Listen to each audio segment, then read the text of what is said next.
Meeting বাদ দিয়ে রেখে সোজা ঘরে চলে গেলাম। গিয়ে দেখি মিলি আম্মু দুজনেই হতাশাগ্রস্ত হয়ে খাটের উপরে বসে আছে। মিলি, কি করে হলো এমনটা? ভাইয়া, আমরাও বুঝতেছি না।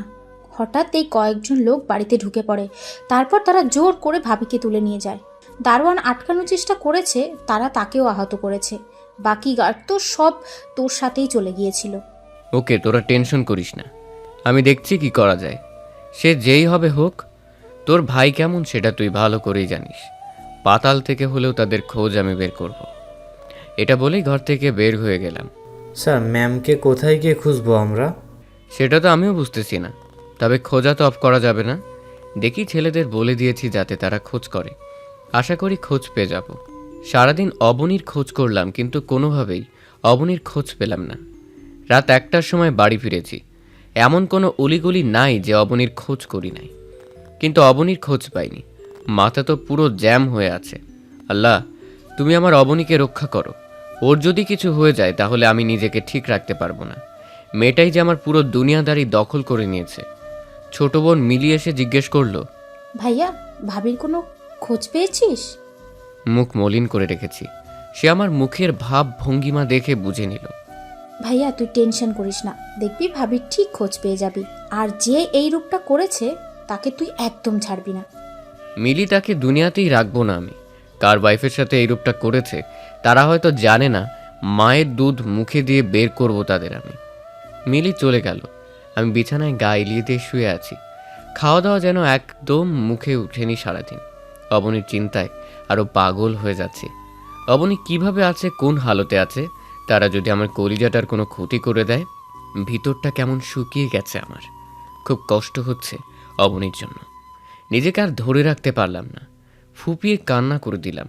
যতই হোক, ভালোবাসার মানুষকে নিয়ে কেউ রিস্ক নেবে না। কান্না করতে করতে কখন যে ঘুমিয়ে গিয়েছি তা নিজেও বলতে পারবো না। সকালবেলায় মিলি এসে ডেকে দিল। কিরে ভাইয়া, ঘুম থেকে উঠবি না? অনেকটা বেলা হয়ে গেল তো। মিলির গলার আওয়াজ শুনে লাফ দিয়ে ঘুম থেকে উঠে পড়লাম। এক মুহূর্তের জন্য মনে হচ্ছিল রাতে আমি সবটাই স্বপ্নে দেখেছি। মিলি, অবনী কোথায়? ভাইয়া, ভাবির তো কোনো খোঁজই মিলেনি। আর তাছাড়া কাল তোরাও তো কোনো খোঁজ পেলি না। মিলির কথা শুনে আবারও চোখ জোড়া ভিজে গেল। ফ্রেশ হয়ে ঘর থেকে বের হয়ে গেলাম। কাল থেকে এখন পর্যন্ত কিছুই খাইনি আমি। হঠাৎ এই গার্ড ফোন দিল। স্যার, ম্যামের কোনো খোঁজ পেয়েছেন? না। কিন্তু স্যার, ম্যামের বাবাও তো এরূপ কোনো কাজ করেনি। হয়তো এখানে কোনো তৃতীয় ব্যক্তি আছে। হ্যাঁ, সেটা আমারও মনে হচ্ছে। তবে স্যার, টেনশন করবেন না, ম্যামের খোঁজ ঠিক পেয়ে যাবেন। তবে আপনাকে একটা ইনফরমেশন দিতে পারি, জানি না সেটা কোনো কাজে আসবে কিনা, তাও বলি। রাজ নামের একটা ছেলে ম্যামের পিছনে অনেক দিন ধরে ঘোরাঘুরি করছিল। ম্যামের বাবার কাছেও বিয়ের প্রস্তাব পাঠিয়েছে, কিন্তু তিনি না করে দেয়। সেই ছেলে কিছু করেনি তো? জানি না, তবে হয়তোবা সেই করেছে এই কাজ। আচ্ছা, তার কোনো ইনফরমেশন আছে কি? হ্যাঁ স্যার, আমি তার ঠিকানা জানি, আপনাকে সেটা আমি মেল করে দিচ্ছি। আচ্ছা, একটু পর গার্ড ঠিকানা মেল করে দিল। আমি আমার লোকজন নিয়ে সোজা সেখানে চলে গেলাম, কিন্তু সেখানে গিয়ে কাউকেই পেলাম না। দরজায় তালা লাগিয়ে রেখেছে। মনটা পুরো খারাপ হয়ে গেল।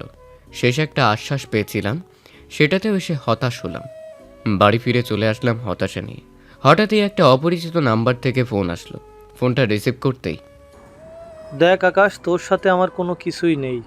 অবনীকে আমার অনেক আগ থেকেই ভালো লাগতো, কিন্তু তুই হুট করে তাকে বিয়ে করে বসলি, তাই তাকে জোর করে এভাবে তুলে আনতে হলো।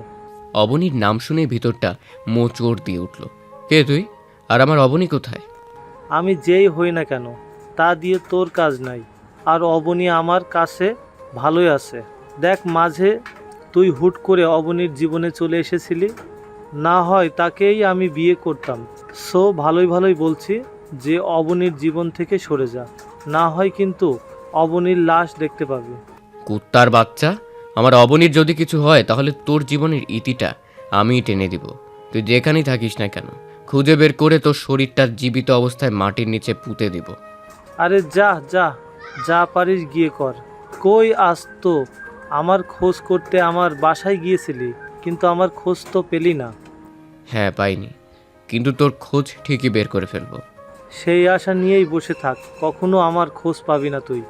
খুব বড় বড় কথা বলছিস তুই, কিন্তু একটা কথা মাথায় রাখিস, চোর চুরি করলে কোনো একটা নিশানা ছেড়ে যায়। সেটা হয়তো এখন আমার হাতে লাগেনি, যেদিন লাগবে ধরে যে সেদিন এই তুই জমের বাড়ি চলে যাবে। আরে যা পারিস কর গিয়ে, এখন রাখলাম। কে হতে পারে এই ছেলে? শান্ত মাথায় ভাবতে লাগলাম। একটু আগে যার সাথে কথা বলেছি তার কথাগুলো পুনরায় ভাবতে লাগলাম। হঠাৎই মাথার টনক নড়ে উঠল। সে কি বলেছিল যে তার বাসায় গিয়েও তার খোঁজ পায়নি? তার মানে এটা রাজই করেছে। বাচ্চা ধরন, এবার যাবি কোথায়? কিন্তু ব্যাটাকে তো ঘরে গিয়ে পেলাম না। লোকজন সবাইকে বললাম রাজের খোঁজ বের করতে। সবাই রাজের খোঁজে লেগেছে। সেদিনটা এভাবে পার হয়ে গেল। না পেলাম অবনীর কোনো খোঁজ, না পেলাম রাজের কোনো খোঁজ। ক্রাইমারের নাম জেনেও তাকে আমি বের করতে পারছি না। এর চাইতে দুঃখের আর কি হতে পারে? ইচ্ছে করছে নিজের মাথায় নিজেই আঘাত করে ফাটিয়ে ফেলি। আজ 3 দিন আমার কলিজাটা নিখোঁজ। তন্ন তন্ন করে রাজকে খোঁজ করেছি, কিন্তু কোথাও তাকে পাইনি। তবে এটাই বুঝলাম না যে গিদরটা কোথায় গিয়ে লুকিয়েছে। এত জায়গায় খুঁজলাম কিন্তু কোনো খোঁজ পেলাম না। হঠাৎই মনে হলো রাজের বাসায় গিয়ে আবারও খোঁজ করা উচিত। হয়তো তার বাসায় গেলেই তার কোনো খবর পাওয়া যাবে। এই তোরা সবাই আবার আমার সাথে রাজের বাসায় চল। স্যার সেখানে না একবার গিয়েছি।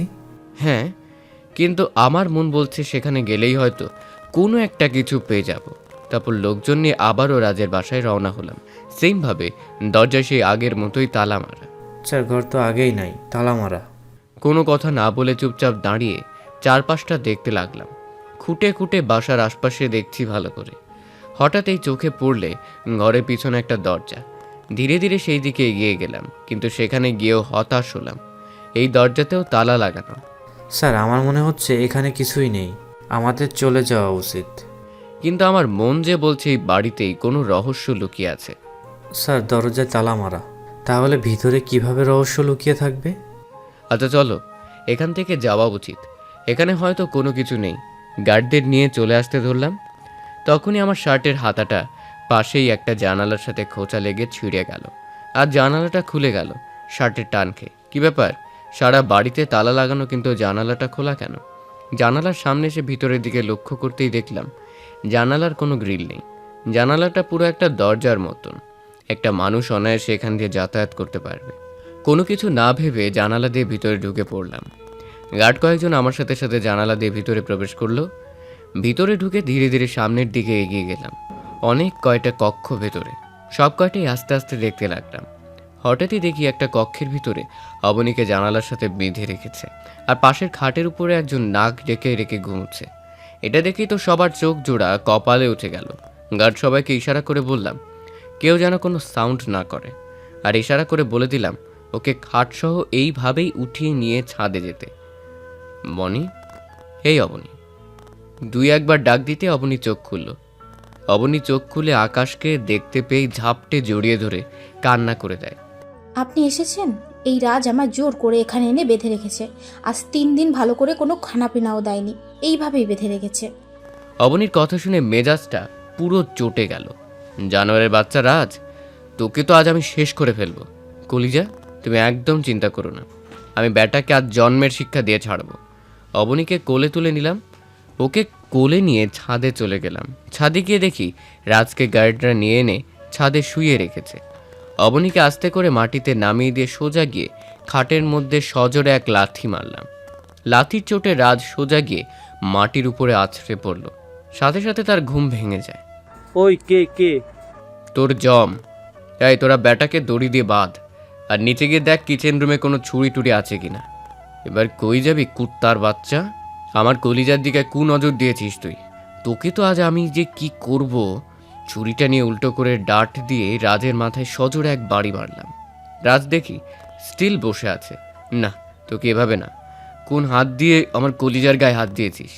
তুই তাহলে আকাশ? দেখ আকাশ, তুই কিন্তু জানিস না আমি কে। ভালোই ভালোই বলছি, ছেড়ে দে আমাকে, না হয় কিন্তু অবনী আর তোকে সোজা শেষ করে দেব। তুই জানিস না যে আমার ছেলেপেলেরা কতটা ভয়ঙ্কর। জানোয়ারের বাচ্চা, আমাকে ভয় দেখাস? আগে নিজে বেঁচে থাকিস কিনা সেটা দেখ। বলে সজোরে এক কোপ মেরে দিলাম রাজের হাতের মধ্যে। সাথে সাথে হাতের সব কয়টা আঙ্গুল শরীর থেকে আলাদা হয়ে গেল। রাজ ষাঁড়ের মতো চেঁচিয়ে উঠল সোজা। ওর চিৎকার শুনে আরও রাগ উঠে গেল। অপর হাতেও কোপ দিয়ে সব কয়টা আঙ্গুল কেটে ফেললাম। তখনই পাশ থেকে অবনী আকাশ বলে ডাক দিয়ে বেহুশ হয়ে মাটিতে পড়ে গেল। সাথে সাথে অবনীর কাছে দৌড়ে গেলাম। হে অবনী, কি হয়েছে তোমার? স্যার বেহুশ হয়ে গেছে মনে হয়, ম্যামকে তাড়াতাড়ি হসপিটালে নিয়ে যাওয়া উচিত। হ্যাঁ, আমি ওকে হসপিটালে যাচ্ছি। তোরা ব্যাটাকে সাইজ করে দে। অবনীকে এনে হসপিটালে অ্যাডমিট করেছি। ডক্টর অবনীকে চেক আপ করে জানালো যে শরীর অতিরিক্ত দুর্বল হওয়ায় বেহুশ হয়ে গিয়েছে। অবনীকে স্যালাইন লাগিয়ে দিয়েছে। কিছু সময় পর তার জ্ঞান ফিরে আসবে। বিকালের দিকে অবনীর জ্ঞান ফিরে আসে। যাক, আল্লাহর কাছে লাখো কোটি শুক্রিয়া। ডক্টর তাকে আজ হসপিটালে রাখতে বলে। রাত বাজে 9টা। অবনীকে নিজের বাহুডোরি নিয়ে শুয়ে আছি। তখনই অবনীর বাবার গার্ড আমাকে ফোন দেয়, যাকে আমি অবনীর বাবার গার্ড হিসেবে নিযুক্ত হতে বলেছি, যাতে করে সব খবর আমি পেতে পারি। সে মূলত আমার লোক। স্যার আপনি তাড়াতাড়ি হসপিটাল থেকে পালান। অবনীর বাবা আর সেনাবাহিনী আপনার হসপিটালে আসছে। তাদের কে যেন খবর দিয়েছে ম্যাম অমুক হসপিটালে আছে। গার্ডের কথা শুনে পায়ের নিচ থেকে যেন মাটি সরে যাওয়ার মতো অবস্থা। আল্লাহ, এখন কি করব আমি? অবনী যে আমার বুকে জড়িয়ে ধরে ঘুমিয়ে আছে, কিন্তু সেনাবাহিনী যদি একবার এসে পড়ে তাহলে তারা আমার কাছ থেকে অবনীকে চিরতরে ছিনিয়ে নিয়ে চলে যাবে।